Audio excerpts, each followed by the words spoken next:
Hey students, Armando here, and welcome to Topic 3 of your Servant Leadership course. Now, as you can see on my screen, I'm going to cover this video pretty quickly, and then you're going to have another video that's going to break down especially this assignment right here, the Servant Leadership in Diverse Context. But I want to go over it because there's some key things that you need to know before you even begin writing your paper. So as always, I like for students to come in and look at the discussion forums through this tab right here. Why? Because this is also going to open up the opportunity for you to answer the optional Topic 3 CAT question. And again, you do get awarded the peer reply if you complete that question as well by the end of the week. There is no specific due date on that, just by the end of Topic 3. Secondly is let's go into the topic. Again, I like using the left-hand side because it gives you a bird's eye view of everything that you need and all the resources that you have inside of Topic 3. Now, this week, we're really focusing in on transcending boundaries, okay? So we're going to look at how servant leadership transcends cultural and religious boundaries. That's going to directly connect to your assignment. And then we're also going to compare servant leadership to culture and religious values, which again will be on your assignment as well. So I won't spend any time here. You've got your two mandatory DQs. So let me start with the CLC agreement form. Again, your groups have already been completed. So if you go to your group, you need to begin that communication process with your team. So what you're going to be doing is you're going to be reviewing, okay, the Topic 6 CLC and the Topic 7 CLC, and you're going to basically delegate who's going to do what inside of those CLC assignments. Remember, everyone must participate and everyone must have an active role in writing content as well. But obviously, if somebody wants to step up and say, I feel comfortable with technology, I'll be the one to upload the assignment. If someone wants to proofread the assignment, if someone is very good on APA, all that you can delegate inside of this agreement form. You can also come up with due dates. And again, let me remind you that the majority of the communication needs to happen inside this CLC group so I can validate your work. So if a student does come forward and says that you have not been participating, I cannot go offline and check text messages or Zoom calls that you've had with each other. I don't discourage those, but again, convey all of the information, due dates, rough drafts, conversation inside of the CLC group as well. And so the agreement form is located right here in this link.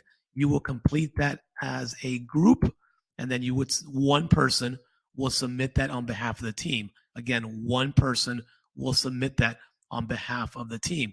Now, here is a little clue in week 3.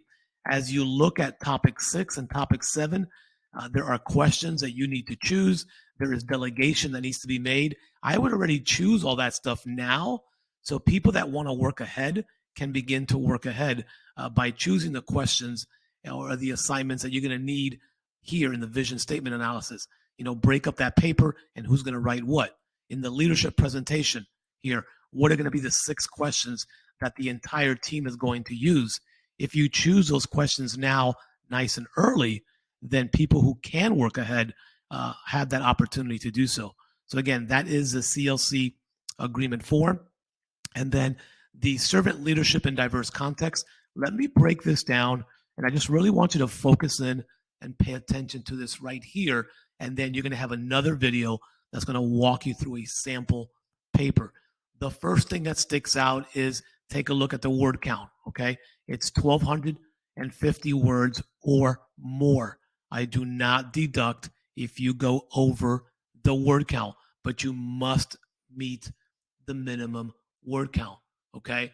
Basically, what you're doing here is you're going to be comparing a religious viewpoint, a cultural viewpoint, other than those that are associated with Christianity, okay? So again, read through the concept here. A lot of this will make further sense once you see the sample paper video.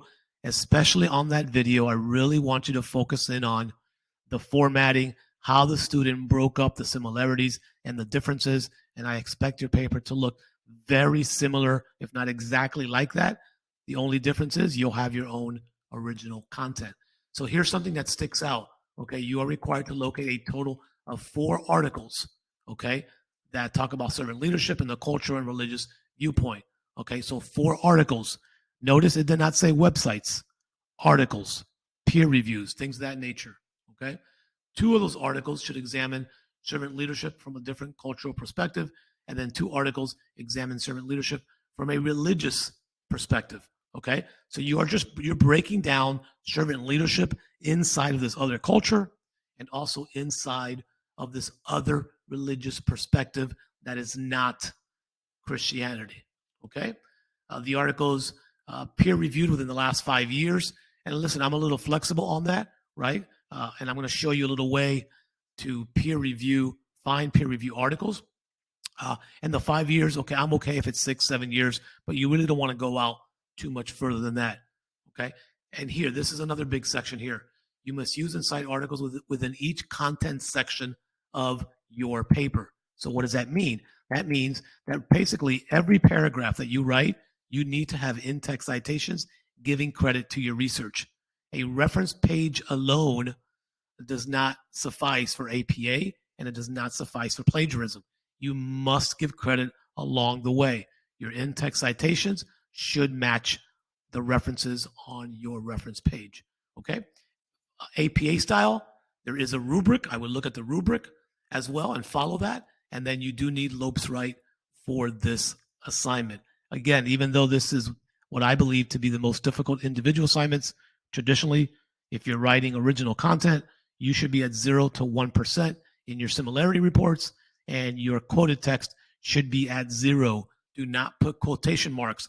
Summarize your research, then give credit through the in-text citation. Okay, lastly, you have your topic 3 participation, and by now you know what those requirements are. And again, let me remind you as I close this video that on the right-hand side here are the resources that you have available to you for topic 3. I would spend some time here. There are stuff here that you can use that will help you with your assignment as well. So that pretty much covers everything that you need to know for topic 3. And I'm going to bring that up here individually. Again, this is why I like for you to go into the discussion forum, because as you know, the calendar will not reflect any additional instructor questions like the additional optional peer reply opportunity through the CAT. So when the sample paper video is made available, please take your time and watch that video. Please look at the format of that assignment. You should be basically emulating what that paper looks like in your paper. Success leaves clues. I do this so that you have more success opportunities. As a visual learner, how most of us are, you'll be able to see what was a perfect paper and then just research your own content and drop it into that format. Okay? As always, if you have any questions, you can reach me privately through the messages, or if it's something that can benefit the entire class, you can ask it through the public forum of the class questions. Thanks for watching, and let's have a phenomenal topic or week 3.